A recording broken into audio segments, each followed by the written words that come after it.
Hello, just want to welcome you to my Ms. Larkin's Social Studies class in Virtual Room 101, or as we like to call it, VR 101. I'm really glad you're here. I'm going to be talking a bit about, obviously what is sixth grade social studies, also talking about my classroom. Before I keep going, I just want to say I have been so impressed with your students. They come to class ready to learn. They're so supportive of each other and supportive of me as we're all learning this together. And it's just really been a great experience so far. And I just wanted to thank you for that. All right. So every week in my WAG, I have this poem. And so this poem is read aloud every Monday. And it's a great way for us to focus in on the week and to remind ourselves of what is important, this idea that we're all in this together.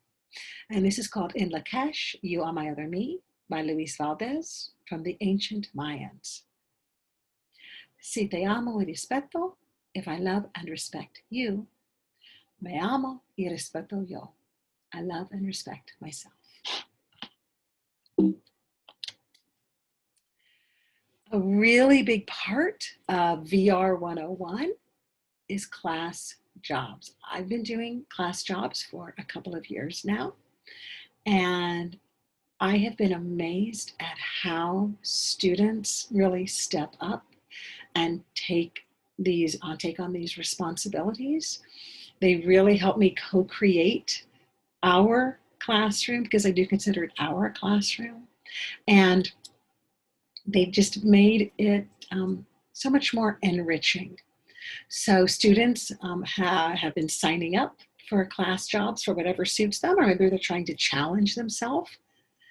Ask your student, what class job are you signing up for? Why did that interest you? Tell me about it. So I just wanted to let you know I'm really excited. I think it's going to really help us in our classrooms. I've already seen kids just stepping up and doing such a great job. So, some information about the social studies textbook. So our textbook is completely online, all digital. And this is how you access it.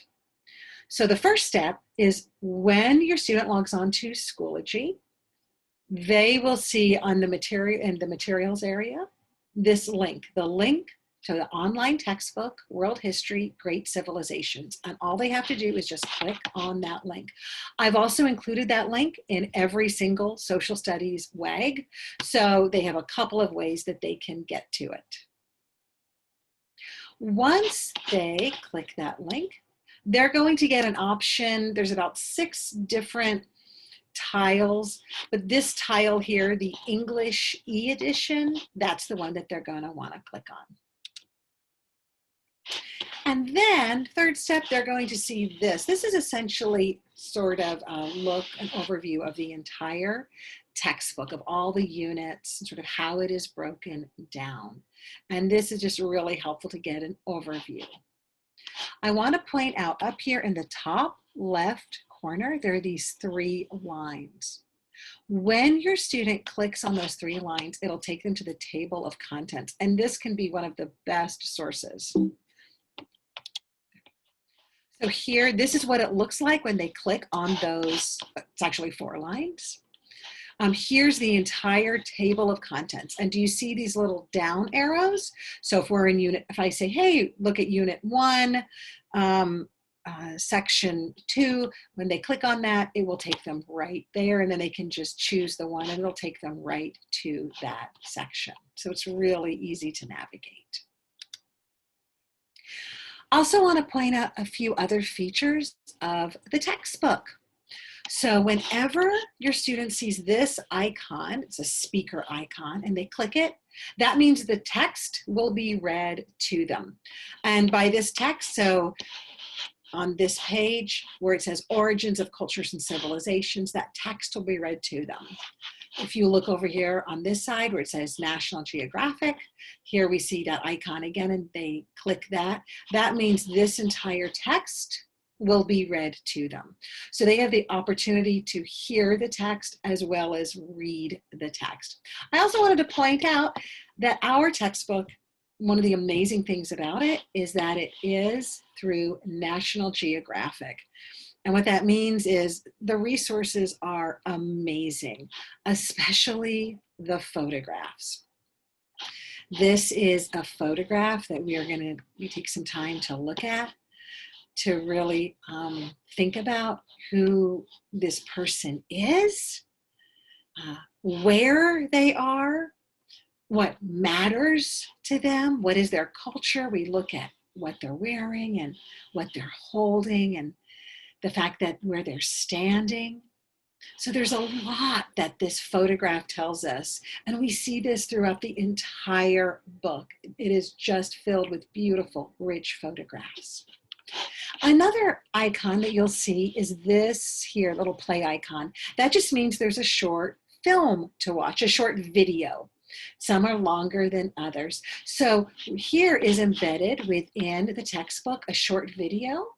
And this video is about Louise Leakey of the famous Leakey family and her role as a paleontologist and what she does. And it's a great introduction to this book. Another feature of the book is, so this is an example of one page in the book. And this is pretty much how what your students will see, which is that you'll always see like a page of text, and then there'll be an image of some sort, many times a photograph, which is awesome. But if you'll notice on the page, there are these two areas that say empty, empty. When your student clicks on that, what that does is that modifies the text. So let's say your student just needs a little bit support in reading, or it doesn't quite make sense. When they click on the modified text, that can help them. Again, there's also always the reading aloud part as well that can help the students. So they can play around with that. Clicking on the modified text does not mean that they're not missing any information. They just adapt it to make sure that it's accessible for everyone. And I just wanted to share with you a few of my favorite photographs in this book. It's kind of difficult to narrow them down. I think what I love in this book is their ability to capture a moment that says so much about not just the people who are in the photograph, but also gives a sense of human connections. So I love this photograph because you certainly see these huge mountains in the background and this really interesting wall and all the different animals here, these sheep. But of course, what really pops out to me are these little girls and what they're wearing. And it's so bright and it just grabs your attention. Something my students and I will often talk about when we see this. It's like, wow, they look like they're really dressed up for going out to for corralling and milking the sheep. But that just says something about their culture and the importance of different color and accessory. And anyway, I just love this detail. I think it just tells us so much. It also just shows us a family. And we talk a lot about family in this class. And then this is one of my favorite pictures too. Of course, we get really hungry when we look at this picture, but it's such a lovely image. Almost every student can come up with an example of a time where they shared food with someone else. Food is an amazing thing to start with when we're talking about cultures and something that connects us all. So this is really, really fun. As we look at this photograph, we can see the smiles on their faces and the joy. And there's just something about the coming together. So all of this is to say that I am really looking forward to an exciting year of exploration all around the world with your students. And again, I can't say it enough. Thank you so much for all the work you're doing and all the support you're providing. I so appreciate it. Thank you.